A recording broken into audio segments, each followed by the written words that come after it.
इकडे अशोक चव्हाणांच्या भाजपच्या प्रवेशानंतर आता शिंदे गटात सुद्धा इनकमिंग होईल असं सूचक विधान संजय शिरसाट यांनी केलंय। ठाकरे गटाचे आमदार रवींद्र वायकर, सुनील प्रभू, सुनील शिंदे, किशोरी पेडणेकर यांच्यापैकी कोण शिंदे गटात येतंय हे 2च दिवसात कळेल असंही शिरसाट म्हणाले। त्यांच्या विधानानं राजकीय वर्तुळात चर्चांना सुरुवात झाली आहे।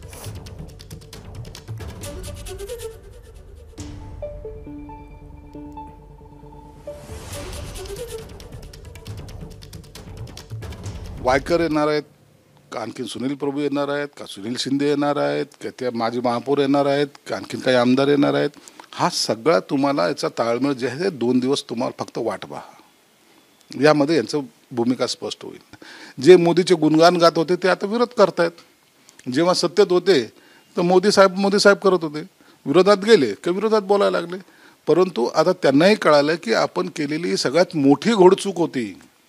एकनाथ शिंदे साहेबांनी जो निर्णय घेतला तो किती योग्य होता याची जाणीव झाल्यामुळं आता ते अस्वस्थ आहेत आणि त्यांना त्या गोष्टीचं जास्तीत जास्त फ्रस्ट्रेशन यायला लागलंय। एबीपी माझा, उघडा डोळे बघा नीट।